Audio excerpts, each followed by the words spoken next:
იუსტიციის სამინისტროს მორიგი ინოვაცია საქართველოს მოქალაქეებს 2011 წლის ზაფხულიდან ელექტრონული პირადობის მოწმობებით სარგებლობა შეეძლებათ. ბარათის ფასი 30 ლარი იქნება და მას გერმანული კომპანია Mühlbauer დაამზადებს, რომელმაც პირადობის მოწმობების დამზადებისა და პერსონალიზაციის სისტემის დანერგვასთან დაკავშირებით სამოქალაქო რეესტრის მიერ გამოცხადებული ტენდერი მოიგო. ელექტრონული პირადობის მოწმობები საქართველოში 2011 წლის ზაფხულიდან შემოვა და მისი აღება 30 ლარი ეღირება. იუსტიციის მინისტრის მოადგილე გიორგი ვაშაძე განმარტავს, რომ მომავალში ეგრეთ წოდებული ID ბარათები ბევრ დოკუმენტს ჩაანაცვლებს. ის ჩაანაცვლებს ძალიან ბევრ სერვისში სხვადასხვა დოკუმენტებს, რომელიც დღეს მრავლად გვაქვს თითოეულ ჩვენთაგანს და რაც ყველაზე მთავარია, რომ შეცვლის მთლიანად სერვისის მიწოდების პრაქტიკას თუ აქამდე ყველა ფერზე გიწევთ სხვადასხვა ოფისებში, როგორც კერძო, ასევე სახელმწიფო სექტორში მისვლა, მომავალში ონლაინში კომპიუტერის მეშვეობით შეგეძლებათ ეს სერვისები მიიღოთ.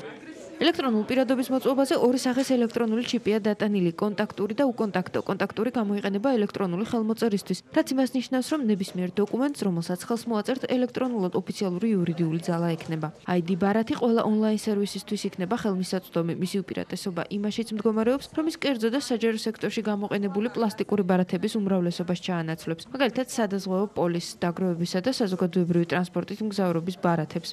ეს არის ბარათი, რომელსაც იქნება პლასტიკური ბარათის ფორმის და აღჭურვილი იქნება ელექტრონული ხელმოწერის სერტიფიკატი. რეალურად ეს არის დაცული ბარათი, უზრუნველყოფს პირის სრულ იდენტიფიცირებას, ასევე შესაძლებელია ამ ბარათით ელექტრონული ხელმოწერის დაფიქსირება ნებისმიერი სახის დოკუმენტზე, რომელსაც სამომავლოდ ექნება იურიდიული ძალა.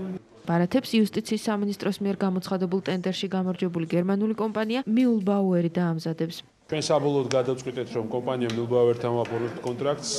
პირადად ჩამოვიდა კომპანიის დამფუძნებელი მეპატრონე ბატონი Mühlbauer.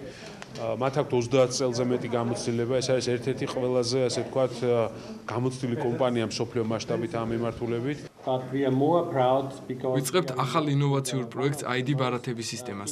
ახალი პირადობის მოწმობები საქართველოს მოქალაქეებს სახელმწიფოსთან და კერძო სექტორთან ურთიერთობას გაუადვილებს.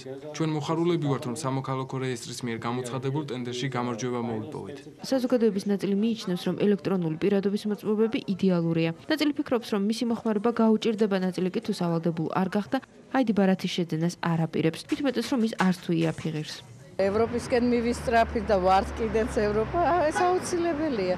ყველა ძალიან ყვაყოფილი იქნება, მე ასე ვფიქრობ. ყველაფერ ახალს აქვს, ბუნებრივად წინააღმდეგობა და დადებითი და უარყოფითი მხარე თავისი და შეიძლება გაამართლოს 30 ლარი ცოტა პენსიონერისთვის დავუშვათ. პენსიონერებს ხო უნდა აიღოს არა? ჩემი აზრით რომ კომფორტული იქნება, მაგრამ აი ასე ვთქვათ, დიდი წლოვანების ხალხს შეგვება მართლა გაუჭირდება ჯერ მარტო იქ და რომ ავტობუსის ბარათებთან შეგვება გაუჭირდათ და მეორეც ერთი, რა ვიცი, ახლა საფასურიდან გამომდინარე 30 ლარი ძვირია მაინც. როგორც სამოქალაქო რეესტრში აცხადებენ, ახალი საიდენტიფიკაციო დოკუმენტის აღება თავდაპირველად სავალდებულო არ იქნება. შემდგომში ძველი პირადობის მოწმობის გამოყენება შეიზღუდება და ეტაპობრივად ყველა ახალი თაობის მოწმობას გამოიყენებს.